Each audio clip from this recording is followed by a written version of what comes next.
quero te convidar a abrir a sua Bíblia no livro do Apocalipse, capítulo 3.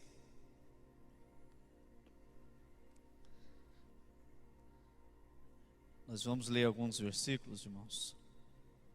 Eu ia ler um versículo só, para ganhar tempo, mas para termos um entendimento melhor da palavra do Senhor, entendo que é necessário nós lermos o texto completo. Nós vamos ler o versículo 1 ao verso 6.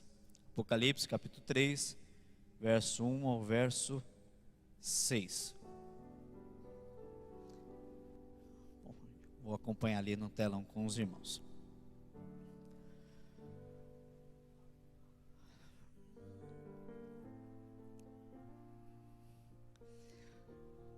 Ao anjo da igreja em Sardes escreva: eis o que diz aquele que tem os 7 Espíritos de Deus e as 7 estrelas. Conheço as suas obras, você tem fama de estar vivo, mas está morto. Esteja vigilante, fortaleça o restante, o que está prestes a morrer, pois as obras que você realiza não são completas diante do meu Deus. Lembre-se, portanto, do que você recebeu e ouviu, preserve essas coisas e arrependa-se. Mas se você não vigiar, virei como um ladrão e você não saberá a que hora virei contra você. No entanto, você tem aí em Sardes uns poucos que não contaminaram as suas vestes.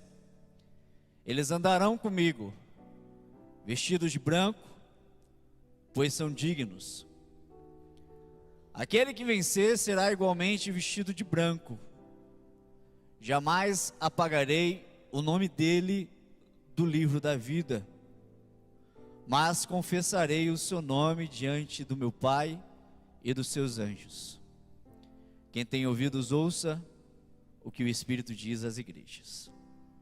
Glória a Deus. Os irmãos sabem que nós estamos num período ministrando sobre a esperança pelo melhor, né? Esperando o melhor. E nós, os cristãos, nós somos conhecidos por isso, por ser aqueles que esperam, não é verdade? Aqueles que esperam, mas não esperam alguma coisa, não esperam algo, mas aqueles que esperam alguém. Pelo menos, essa deveria ser a maior característica que nos identifica. É aquele povo que está esperando alguém. Quem? Quem nós estamos esperando, se de fato estamos esperando? Aquele que no princípio era o Verbo, aquele que estava com Deus, aquele que era o próprio Deus. Aquele que criou todas as coisas e sem Ele nada teria sido feito. Aquele que preparou um lugar perfeito para o homem viver, mas mesmo assim o homem rejeitou este lugar. Rejeitou o seu cuidado. E quando o homem ele cai na perdição do pecado, ele começa a cavar um abismo sem fundo. Como um abismo chama outro, ele vai cavando buraco, cavando, em um ponto que ele não consegue mais sair de lá de dentro. Então aquele que criou todas as coisas, ele planeja, ele projeta uma forma de resgatar a humanidade. Ele promete vir, e ele vem.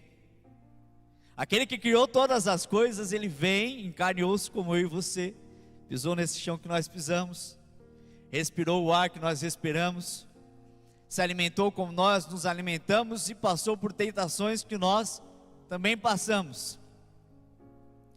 E ele passou por tudo isso para mostrar para nós que é possível, para mostrar para nós como se deve viver. E quanto ao abismo que nós cavamos e não conseguimos sair de lá, Ele pagou o preço no nosso lugar. Ele levou sobre Ele o cálice da ira que nós deveríamos levar. Mesmo sendo Deus, Ele foi açoitado, Ele foi cuspido, Ele foi transpassado, crucificado como um bandido. Recebeu uma coroa de espinhos, morreu. Mas quando achavam que a esperança tinha acabado, Ele ressuscita.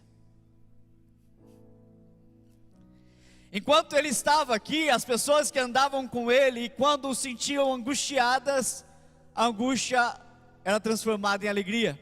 Quando tinham fome, a sua fome era saciada. Quando sentiam dor, a sua doença era curada. Quando morriam, eles ressuscitavam. Era essa vida que eles viviam na presença dEle. Mas agora que Ele ressuscita, Ele diz: eu tenho que ir.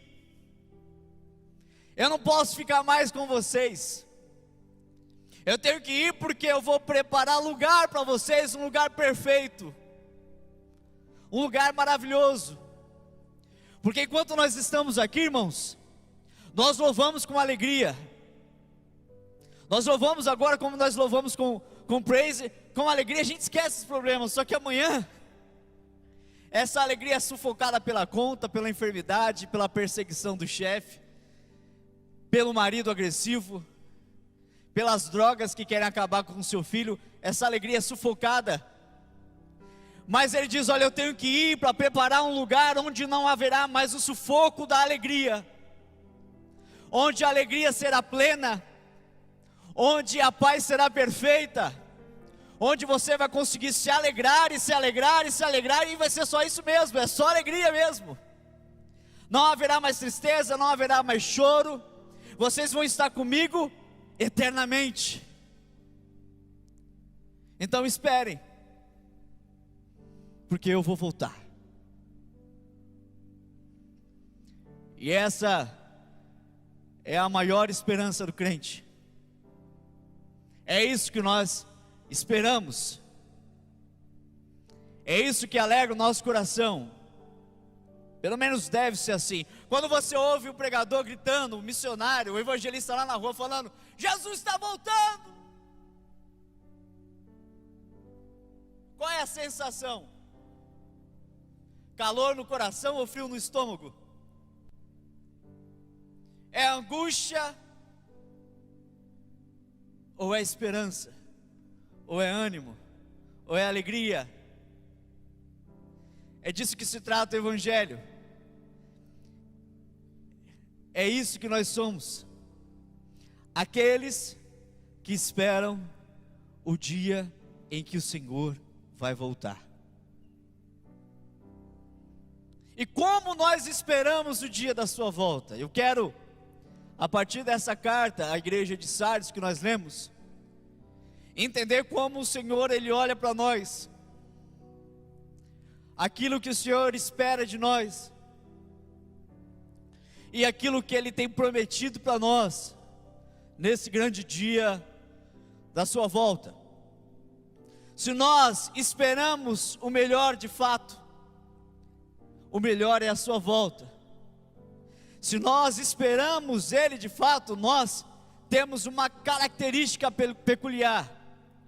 Se nós esperamos de fato, nós somos identificados por Ele de uma maneira bem específica. E essa carta, irmãos, a igreja de Sardes, ela tem muito a nos falar a respeito disso. Para a gente entender essa história dessa igreja, a gente precisa conhecer um pouquinho da história da cidade, porque muito do que é falado para essa igreja casa com aquilo que a cidade passou. A cidade de Sardes, ela era muito rica no seu tempo. Era uma cidade fantástica. Ela tinha, para vocês terem uma ideia, rios onde corria pó de ouro. Tem noção do negócio desse? Ela tinha uma indústria têxtil que fazia com que a cidade tinha uma grandeza financeira. Ela tinha uma junta militar, uma potência militar.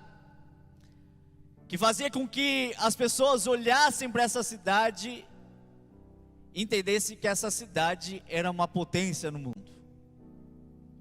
Era essa fama de Sardes. Dizem que os gregos, quando queriam falar que alguma coisa era impossível, sabe quando a gente fala nem cavaca tussa? Quando nascer dente na galinha, sabe essas coisas? Os gregos queriam, quando eles queriam dizer que algo era impossível, eles falavam, isso daí é como invadir Sardes. Isso aí é como sequestrar, isso aí é como penetrar as mulheres de Sardes. Ou seja, não dá, isso aí é impossível disso acontecer.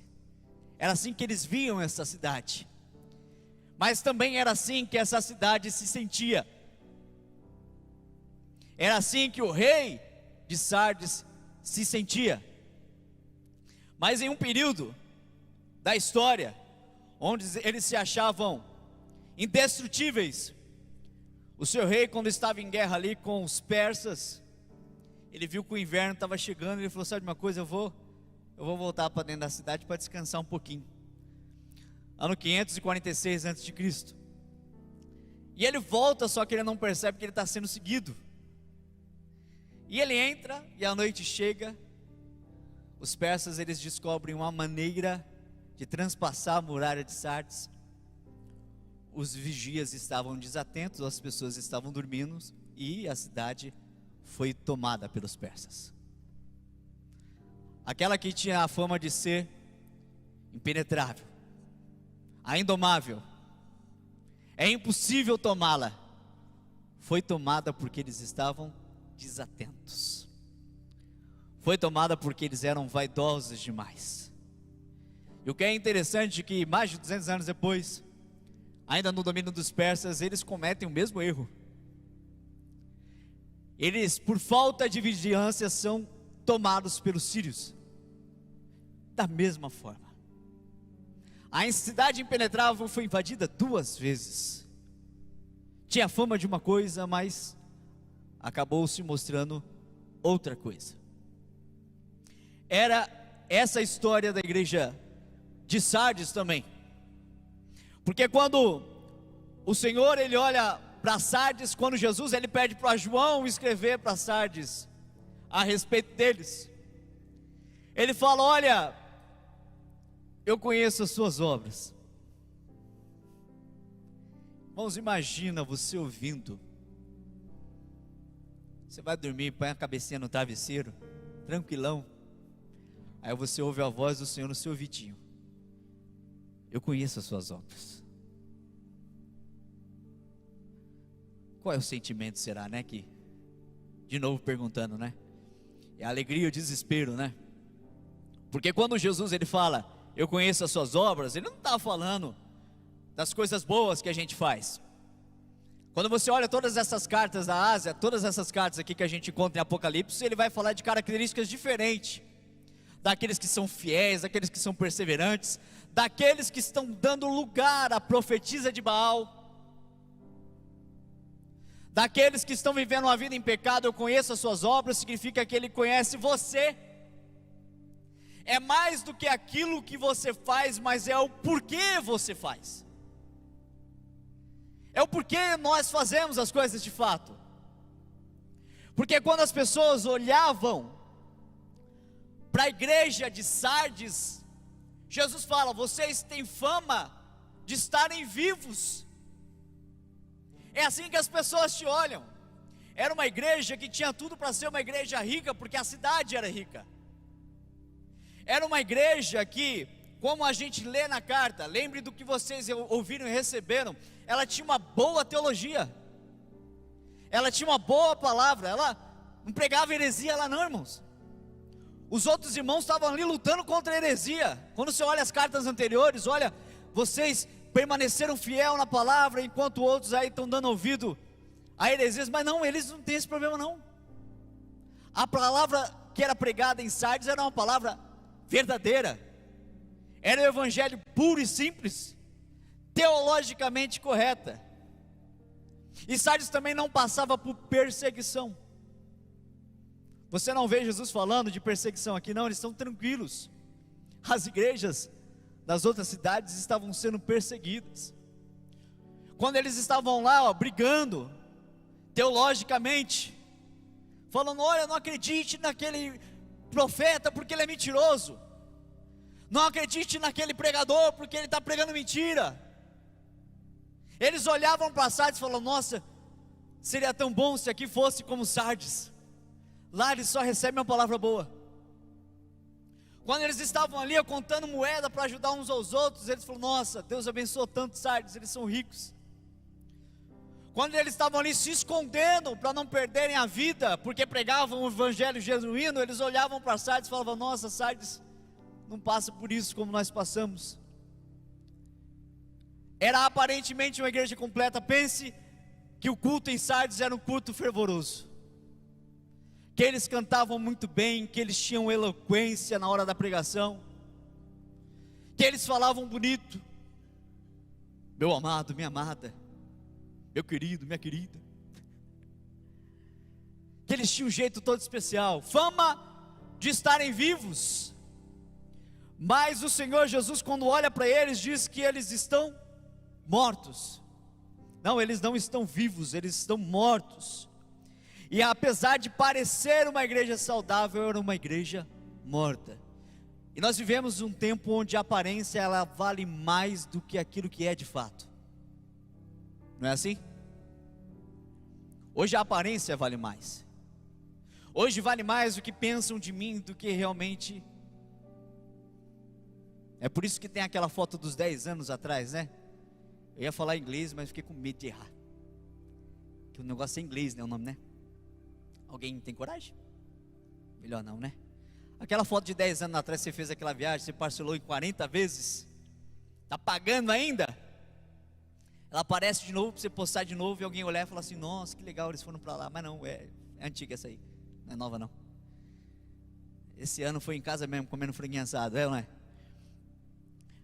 É por isso que a rede social, ela tem todo esse encanto, tem filtro, tem muita coisa, porque o que parece ser hoje vale mais do que é de fato. Antigamente, para tirar uma foto, tinha um equipamento que muitos não conhecem, que era, ele só servia para tirar foto. Vocês acreditam? Só dava para fazer isso nele, tirar foto, chama câmera fotográfica. E para tirar foto, precisava comprar um tubinho assim, ó, que você colocava lá dentro, umas pilhonas gigantescas. E aí você ia lá e tirava foto. Aí ficava boa? Não sei, vamos descobrir depois, quando a gente for revelar lá para o homem vai pôr na água, num lugar escuro, e se der certo ela revelar bonitinho, a gente vai descobrir se a gente ficou feio ou não na foto. Era todo um processo. Não dava apaga aí, tira de novo, não dava. E era essa foto que a gente tinha. Do jeito que saísse, era. Do jeito que você era o jeito que era revelado, não tinha filtro. Se na hora você piscou com o olho só, acabou, não tinha jeito. Ficou todo mundo bonito, menos você. Aí todo mundo quer a foto e você lá feio na estante de todo mundo, menos da sua casa. Na sua casa você não estava no dia. Antigamente era assim, mas hoje não. Hoje eu conheci uma pessoa que ela tirava foto, ela falava: calma, não posta, manda para mim. Ela fazia um negócio, uma transformação. Antes, você fala: não é possível, não é o mesmo ser humano. É aquela coisa de conhecer pessoalmente e falar: não, é outra pessoa. E será que nós como igreja não estamos assim também? Parece que para nós vale mais como as pessoas nos veem do que nós somos de fato. Como as pessoas veem o que eu faço, como porquê realmente eu faço, o porquê eu faço, o porquê da minha dedicação, o porquê do meu empenho, se há empenho, o porquê eu estou aqui. E o que o Senhor fala aqui é que você pode até parecer para os outros, mas Ele nos conhece de verdade. Ele me conhece de verdade, irmãos. E quando nós nos prostramos aos pés do Senhor, quando a gente, como semana passada, pega o pedaço de pão e o copinho de suco de uva, e a gente vai pensar no que significa aquilo. quando a gente vai pensar o porquê que o corpo dele foi moído, porque nós somos quem somos, é difícil sentir orgulho de nós mesmos. Ele nos conhece de verdade. E se nós permanecermos vivendo essa vida de aparência, a gente corre o risco de estar caminhando na caminhada dos zumbis, dos mortos-vivos, rumo à perdição eterna. Como essa igreja estava caminhando.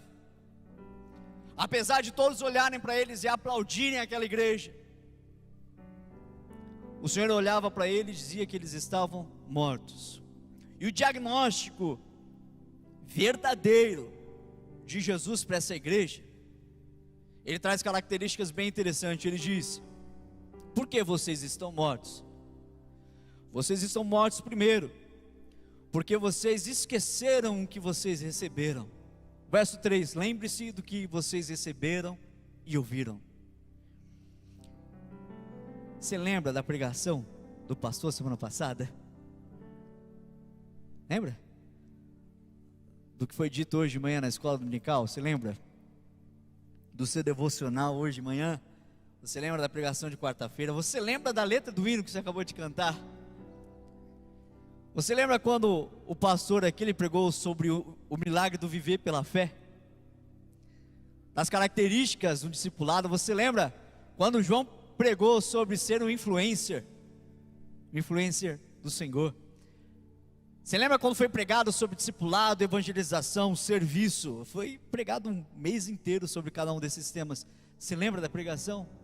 Você lembra da mensagem? Foram mensagens bíblicas, teologicamente corretas, um alimento verdadeiro vindo do céu. Você lembra sobre amassar as batatas? O alimento saudável que o Senhor nos deu. Lembrou? E aí? O que você fez com isso? Entende? O que Jesus está falando para a igreja de Sardes? Vocês receberam um alimento bom, verdadeiro. Olha, hoje em dia está tão difícil, irmãos. Hoje em dia está tão difícil você entrar num lugar e você ouvir a palavra genuína de Deus. Está tão difícil hoje, porque está tão enfeitado, está tão bonito, está tão da hora, que hoje para você sentar e ouvir a palavra de Deus, verdadeira, genuína, está complicado. A gente tem um privilégio tão grande. Lembre do que vocês ouviram, lembre do que vocês receberam. É o que ele fala. Porque acontece isso com a gente, irmãos. A gente ouve a palavra de Deus, a gente dá glória a Deus, aleluia, e segunda de manhã, acabou, esquecemos. A palavra de Deus que é tão preciosa, que é tão valiosa, que muitas pessoas não podem ter em suas mãos, que muitas pessoas elas contam com a coragem, com a ousadia de alguém que vai colocar uma Bíblia ou um versículo num balão para passar por cima de um muro para cair no seu quintal, porque lá no seu país você não pode ter um exemplar da Bíblia. E a gente tem, olha que coisa louca, manual e digital, e no telão, a gente tem de sobra. Existia um período que a gente era alimentado por doutrinas humanas, vocês lembram disso? Que a palavra pregada era, não pode fazer isso, não pode fazer aquilo, que os irmãos tinham que esconder a televisão dentro do guarda-roupa. Aí, ó, aí, tá vendo? A identificação aí, ó, com o negócio. Que é pra praia de saia de calça social, pra praia de calça social. Eu só sabia que era crente por isso só. Olha os irmãos lá na praia, lá, ó, de calça social. Existia um período que a palavra pregada era religiosidade, irmãos. E aí a gente conseguiu, o Senhor nos abençoou, recebemos o evangelho genuíno, aprendemos que não é dessa forma, e a gente abandonou a religiosidade. Mas parece que juntamente com a religiosidade a gente abandonou a reverência. Porque naquela época a gente chegava no culto, a primeira coisa que a gente fazia era orar.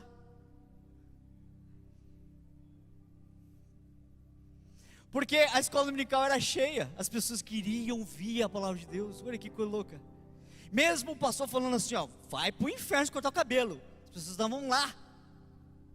Elas queriam ouvir mais de Deus. Se naquela época dissesse assim, irmãos, temos um curso de teologia grátis, meu amigo, o pastor Luiz Euripe está com problema sério, ia ter que largar o emprego para dar aula, não ia dar conta.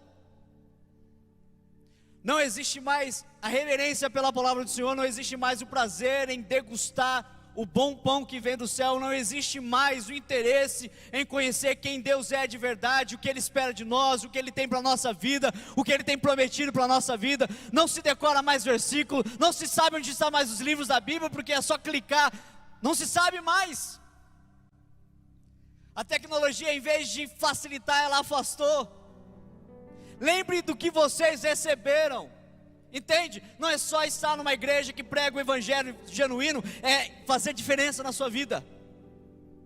É você pegar esse evangelho genuíno e aplicá-lo no seu dia a dia. É você pegar essa palavra e inculcar dentro da sua cabeça para você não esquecer nunca mais. É quando o inimigo apontar o dedo para a sua cara, você sacar 3, 4, 5, 6, 10 versículos na cara dele de volta. Foi assim que Jesus lutou na tentação, não foi? O inimigo toma, ele devolve, toma, ele devolve, toma, ele devolve. Agora, se o inimigo vir com um versículo bíblico contra nós, você vai virar e falar, não, te deu um versículo para você também, Satanás. Qual? Não diga o seu problema, que você, para Deus você tem um problema, diga para Deus o seu problema. Como é que é mesmo o ditado?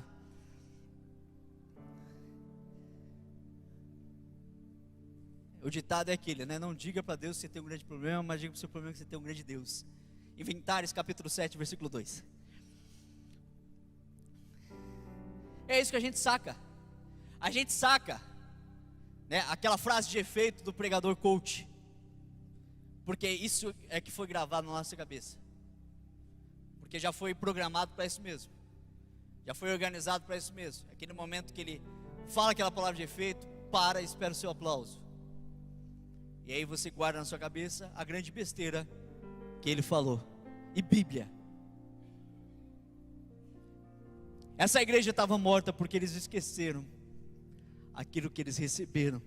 Eles esqueceram aquilo que eles aprenderam. Eles aprenderam a orar.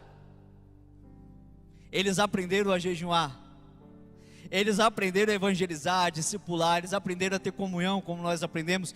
Eles aprenderam a servir, a louvar. Você aprendeu sobre isso alguma vez na sua vida? Sobre esses temas? Eu aprendi. A gente aprendeu. E será que estamos vivos?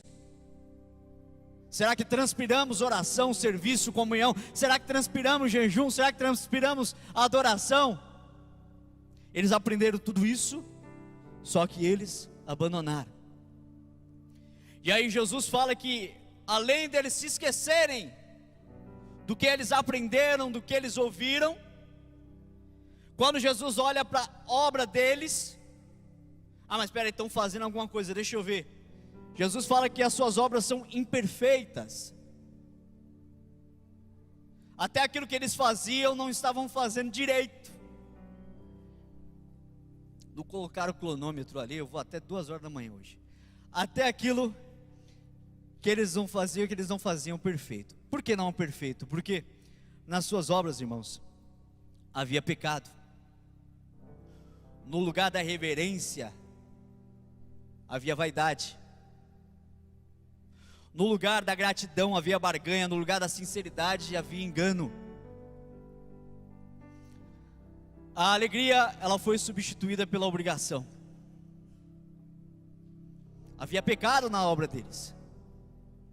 Não era para o Senhor mais, era para si mesmos, para satisfazer as suas próprias vaidades. Por que nós fazemos o que nós fazemos? Por que eu estou aqui pregando afinal de contas? Por que eu separei um tempo para ler a Bíblia? Por que eu orei, pedi misericórdia? Por que eu estou aqui? Por que você ensaiou aquele hino para cantar? Por que você ensaiou aquele hino para tocar? Por que você serviu lá no estacionamento? Por que você foi para o evangelismo na terça-feira? Por que você tem feito o que você tem feito? Vamos um pouquinho mais adiante. Por que você trabalha do jeito que você trabalha lá na sua empresa? Por que você trata a sua esposa dessa forma, o seu marido dessa forma, o seu filho dessa forma? Isso são obras, irmãos. Não sei se você já parou para pensar nisso. Já parou para pensar que com a boca que você louva a Deus, você glorifica a Deus, você pode estar ofendendo o seu cônjuge, você pode estar falando coisas terríveis numa roda no trabalho. O instrumento que você toca para o Senhor, você toca para o Senhor na sua casa, do mesmo jeito. Você toca para o Senhor lá, se você faz profissionalmente, da mesma forma, é para o Senhor também. O dom que Deus me deu para eu falar aqui, em público, porque às vezes a gente fica escondidinho, né? A gente não consegue ler um versículo. Esse dom que Deus me deu, sei que eu tenho essa mesma ousadia para falar coisas absurdas lá fora, entende? Entende? As obras, elas são imperfeitas, porque em um momento parece ser para o Senhor, mas no outro momento é coisa terrível, é coisa absurda. Não há vida em nós, e se não há vida em nós lá fora, a gente se engana quando a gente está aqui dentro. Não somente as outras pessoas estão sendo enganadas, mas nós estamos enganando a nós mesmos. A quem nós servimos é o Senhor ou é as nossas vaidades? A quem nós servimos é o Senhor ou é o olho do irmão? Nós queremos aplauso, nós queremos ser reconhecidos. A quem nós estamos servindo? Porque é isso que vai fazer com que tudo mude. Jesus chama eles de mortos, não havia vida neles, porque eles não estavam em Cristo. Olha o que diz 1 João capítulo 5, verso 11 e 12. Primeira epístola de João, capítulo 5, verso 11 e 12. Este é o testemunho: Deus nos deu a vida eterna, e essa vida está em seu Filho. Quem tem o Filho tem a vida, quem não tem o Filho de Deus não tem a vida, e ponto. Simples assim. Só está vivo quem está no Filho. Quem não está no Filho está na caminhada dos mortos. É simples assim. Jesus ainda fala em João capítulo 15 que Ele é a videira, nós somos os ramos, e aquele que está nele dá fruto. Dá fruto. Morto não produz nada, irmãos. Sabe por que Sardes não era perseguida? Porque morto não é perseguido. Morto não produz, morto não é perseguido, morto não espera nada, acabou. Muitas vezes a gente esquece da vinda do Senhor. Muitas vezes a gente esquece do dia tão esperado, do dia tão maravilhoso da vida do Senhor, porque a gente está nesse estado aí de UTI. Aqui na carta fala: olha, pega aqueles que estão prestes a morrer e dá força para eles. Morto não espera coisa nenhuma, porque acabou, ele só vive. Ele acorda segunda-feira, ele vai trabalhar, ele vai para a escola, ele volta, ele come, ele bebe, ele dorme, aí no outro dia a mesma coisa, a mesma coisa, a mesma coisa, e vai.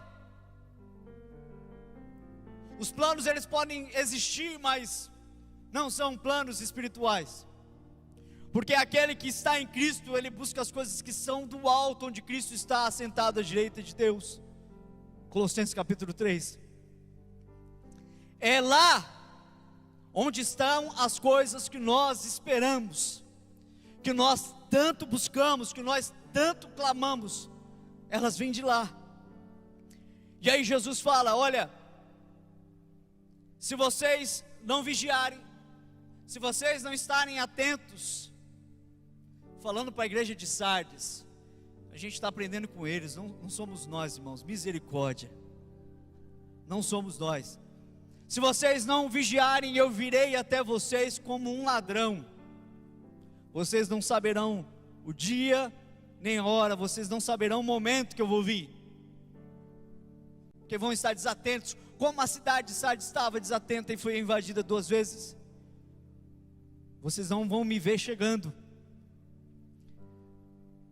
Os irmãos entender essa coisa, eu sei muito bem o que é isso. Onde eu moro, tem uma casa ao lado, que ela está abandonada há muito tempo. Tinha uma placa de aluguel de venda lá, mas o negócio está feio. Gigantesca a casa. E um dia eu estava dormindo numa quinta-feira qualquer. Eu estava dormindo, soninho gostoso, irmãos. E aí eu comecei a sonhar. No sonho, minha esposa olha para mim e fala assim: bonito, hein? Eu abri o olho.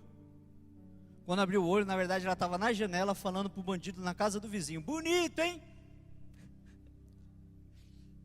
O cara ouviu ela falando isso e saiu correndo. Que reação diferente, né? Enfim, essa é minha esposa. Enquanto eu estava dormindo, ela estava atenta e vigilante. Primeiro som estranho, ela correu para a janela e ela viu o carinha ali, ó.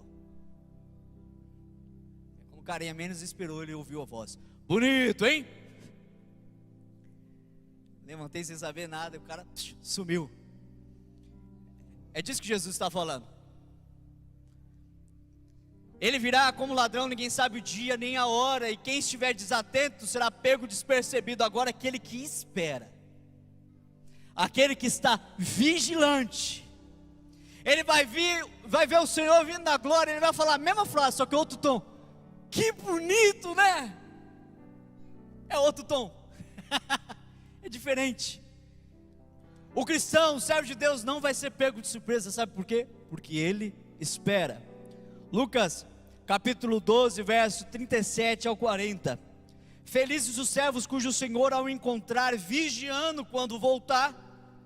Eu lhes afirmo que ele se vestirá para servir, fará que se reclinem à mesa e virá servi-los. Mesmo que chegue de noite ou de madrugada, felizes os servos que o Senhor encontrar preparados.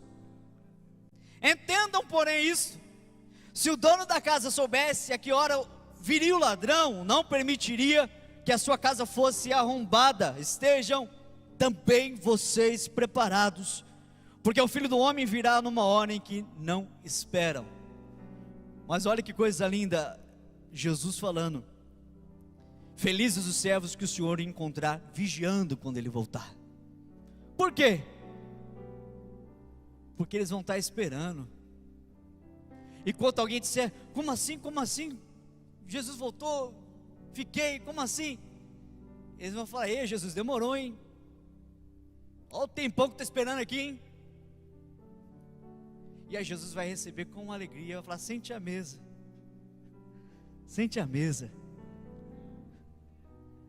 Jesus falando: eu vou me vestir, vou falar: sente à mesa, que agora eu vou te servir. Felizes são esses que o Senhor encontra assim. Haverá um momento, irmãos, que os mortos serão separados dos vivos. O joio será separado do trigo, o bode será separado da ovelha. E nesse momento eu creio, o Senhor vai olhar para mim e vai para você e falar: venham, venham, servo bom e fiel, e participe na minha alegria.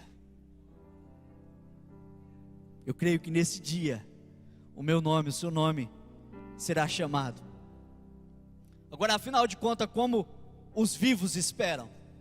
Porque Jesus disse que ali havia algumas pessoas que ainda estavam vivas. E Jesus fala, o conselho de Jesus para eles, o conselho de Jesus para a minha vida, para a sua vida, irmão. O conselho que Ele tem para nós, o primeiro é: estejam atentos, vigiem. Irmãos, nós estamos numa batalha, irmãos. Nós estamos numa luta. Quando você acorda de manhã com o relógio desperta, e você senta, o oxigênio ainda está subindo para a cabeça. O inimigo já preparou 50 ciladas contra você.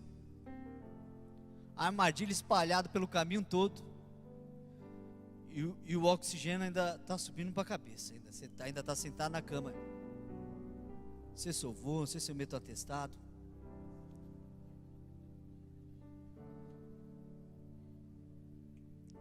A armadilha já está pronta, porque ele não dorme, ele é como um leão que ruge ao nosso derredor, procurando a quem possa tragar. Estejam atentos e vigilantes, é o primeiro conselho de Jesus. Estejam atentos e vigilantes para vocês não serem pegos de surpresa. E aí ele diz: lembre-se do que vocês aprenderam, obedeça e se arrependa. Você sabe já tudo que você precisa saber, irmão. Você já sabe, irmão, tudo que você precisa saber. A gente aprende mais, a gente estuda mais, a gente a cada dia conhece o Senhor mais e mais, mas o essencial, você sabe que tem que orar, diga amém. Quase todo mundo, está vendo? Você sabe que tem que jejuar, é difícil, mas você sabe que tem, diga amém. Que tem que louvar a Deus, amém? Que tem que servir a Deus, amém? Comunhão, tem que ter comunhão, você sabe? A gente já sabe já do que precisa. Lembre, mas não é só lembrar, não é algo meramente intelectual,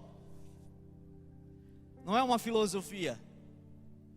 Vocês estão vendo dia após dia escândalo de pastores, pessoas até que pregam um evangelho genuíno, que são pegos em escândalos terríveis, que a pessoa não tropeçou e vacilou e pecou, não, que a pessoa vive no pecado durante anos, a mente já está cauterizada, a mensagem já não tem efeito. Jesus diz: lembre-se e obedeça. É ouvir, é guardar e aplicar a sua vida. E ele diz: arrependa-se. Porque enquanto nós ouvimos e não praticamos, nós estamos pecando. Quem sabe o que deve ser feito e não faz, peca. Isso está na Bíblia, tá, irmão? Isso não é frase de caminhoneiro, não. Está na Bíblia. Quem sabe o que deve fazer e não faz, peca. A gente sabe. E a gente, misericórdia, a gente faz sim. Arrependa-se. Olhe para si mesmo. Veja que você é de verdade. Porque às vezes a gente se ilude. Às vezes a gente pensa coisa da gente que a gente não é. A gente pensa além do que nós somos de verdade. É por isso que Davi ele faz uma oração maravilhosa. Ele fala: Senhor, quem é que pode discernir os seus próprios erros?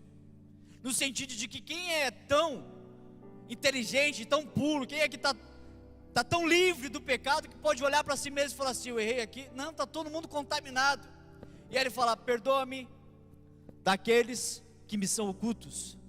Então ele diz: me perdoa dos pecados que eu pequei e eu nem percebi que eu pequei. Olha que cuidado. Olha que cuidado que Davi tinha. Com certeza eu pequei hoje, eu não lembro, mas do jeito que eu sou, perdoa do pecado que eu cometi, que eu nem percebi. Quando ele diz arrependa-se, entenda que você é de verdade. Não se engane, não pense que você está vivo. Entenda que você é de verdade, para que você possa se arrepender e encontrar em mim a verdadeira vida.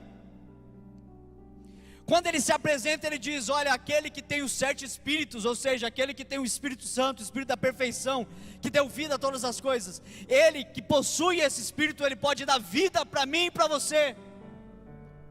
Se estamos fracos, se estamos raquíticos espiritualmente, se estamos quase mortos, ele pode ressuscitar o morto, ele pode curar o enfermo, ele pode trazer vida para mim e para a sua vida.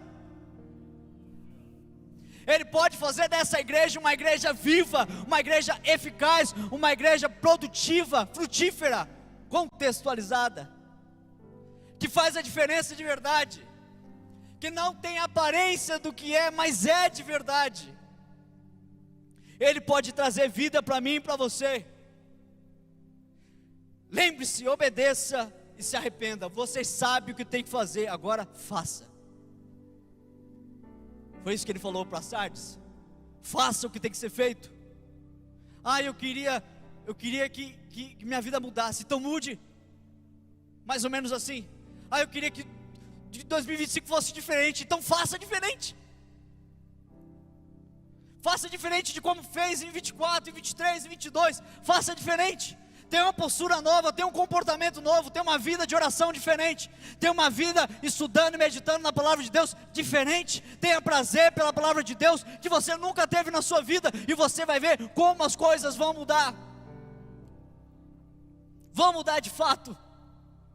Espere aquilo que você deve esperar. Não espere aquilo que os bandidos, lobos, mentirosos estão pregando por aí. Não, porque o Filho de Deus é príncipe e ele vai herdar a terra. Porque o Filho de Deus, ele põe a planta dos seus pés e é dele. Nunca pise num córrego, viu? A pessoa, por acidente, você vai e pisa na caca do cachorro, tem que levar para casa. Não acredite nessas baboseiras, espere aquilo que ele prometeu. Não que o lobo prometeu, não que o falso profeta prometeu, mas aquilo que ele prometeu. Espere por isso.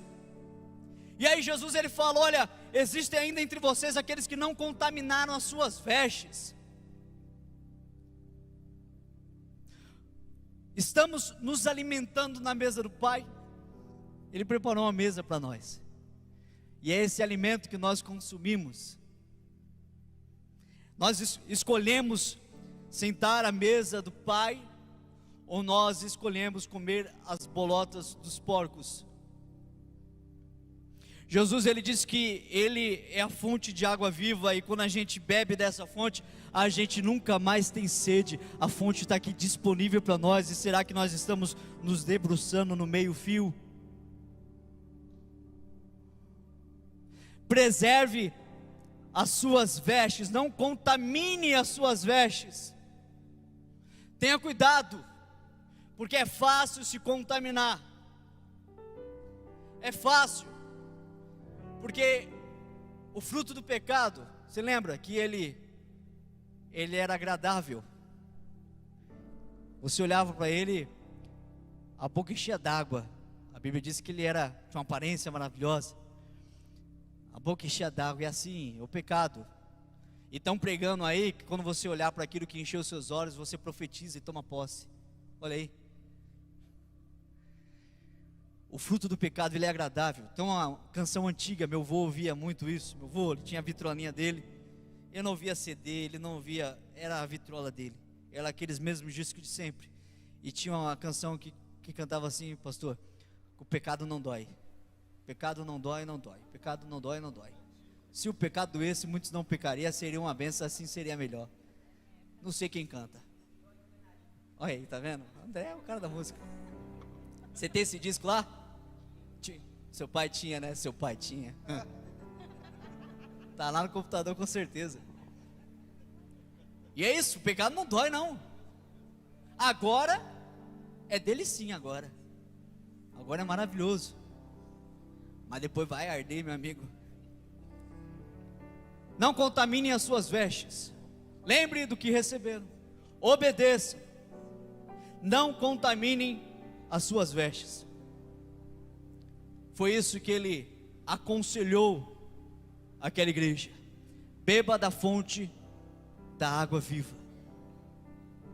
E o que é maravilhoso, irmãos, que o fato de Jesus endereçar uma carta à igreja de Sardes é porque ele tinha planos para Sardes.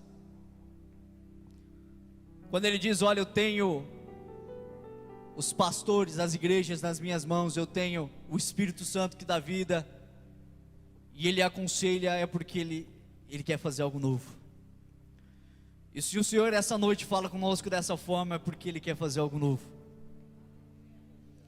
Eu tenho orado, irmãos, há muito tempo. Quem está ali junto com a gente na oração tem acompanhado isso.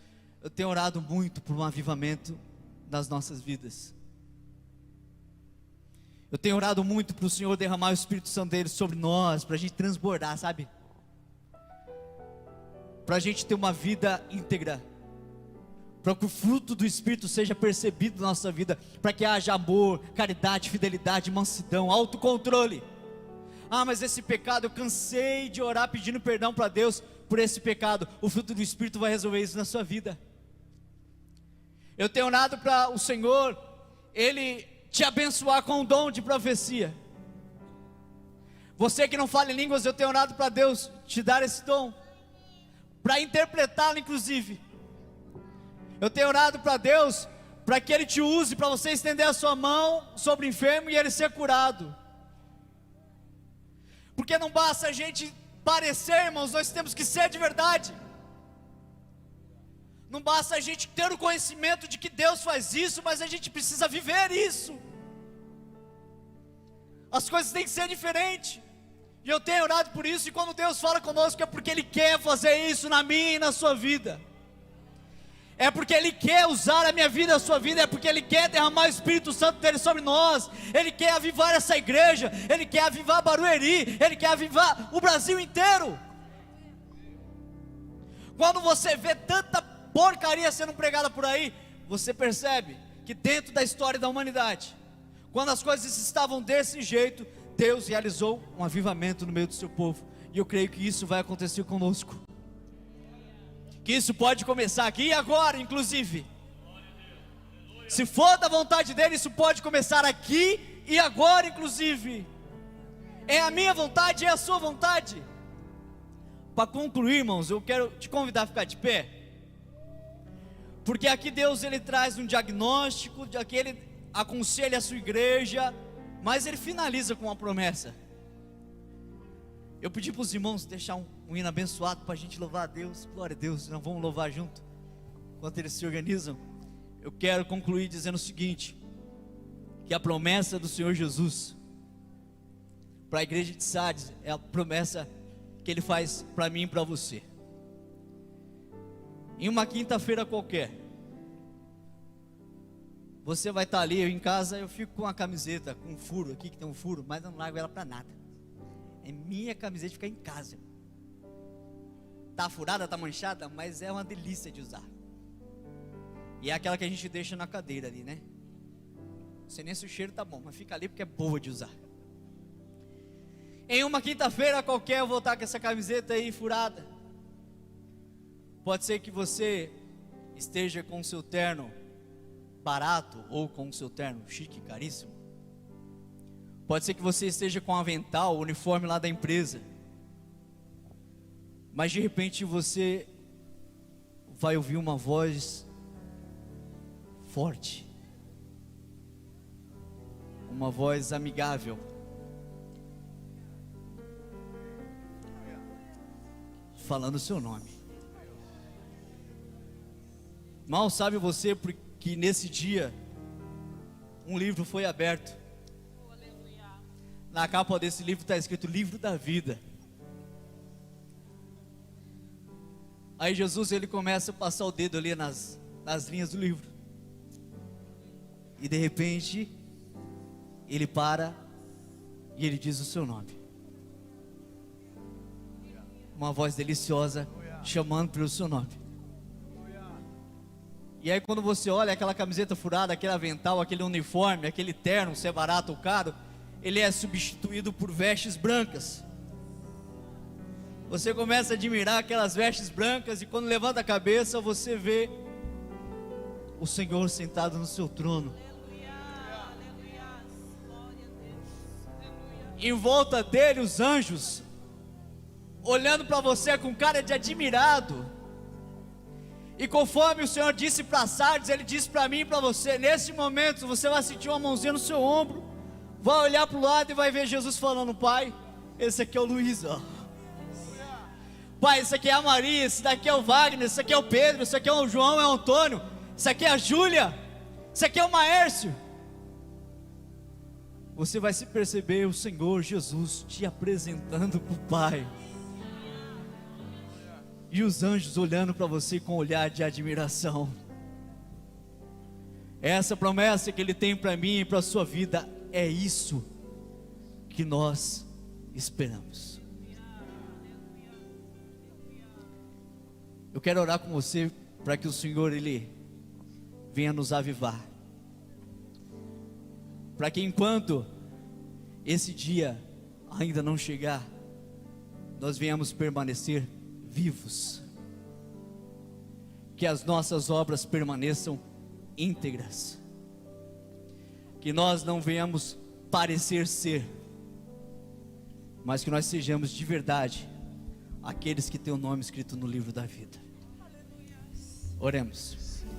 Pai eterno, eu te agradeço, Senhor, por tua bondade, por tua compaixão, por tua misericórdia. Senhor, nós te agradecemos, Senhor, pelos conselhos que o Senhor nos deu essa noite, pela grande promessa que o Senhor fez de um dia nos tirar deste mundo e nos levar para junto de Ti. Nós não queremos ser pegos de surpresa, Pai, nós não queremos. Nós não queremos, Senhor, que quando o Senhor apareça, nós estejamos desatentos, despercebidos, não. Nós queremos estar vigilantes, ansiosos, como aquelas virgens que guardaram o azeite, porque sabia que a qualquer momento o noivo ia chegar e elas estariam preparadas. Como aqueles servos que pegaram os talentos e agora eles tinham o dobro para apresentar. É assim que nós queremos estar no dia da sua volta, preparados, atentos, vigilantes, que o nosso coração ele venha arder por esse dia, que o nosso coração possa estar aceso por esse dia, Senhor, que nós possamos estar vivos de fato, não somente aprendendo, mas vivendo a Tua palavra, Senhor, onde quer que nós estejamos, que tudo aquilo que nós fazemos, nós possamos fazer para Ti, que tudo aquilo que nós falamos, Senhor, que nós possamos glorificar o Teu nome com as nossas palavras, glorificar o Teu nome com as nossas mãos, quando tocarmos em algo, Pai, em nome de Jesus. Aviva, Senhor, a Tua igreja, aviva, Senhor, o Teu povo, aviva cada um de nós, Senhor. O Senhor conhece a condição de cada um aqui, o Senhor sabe como trabalhar na vida de cada um que está aqui. Não existe nada impossível para o Senhor, não importa o quão fundo nós estamos enterrados, o Senhor pode pegar e nos arrancar desse buraco. O Senhor pode nos dar novas vestes, Pai. Aviva a Tua igreja, Pai, aviva o Teu povo, Senhor, aviva cada um de nós e derrama, Senhor, os Teus dons,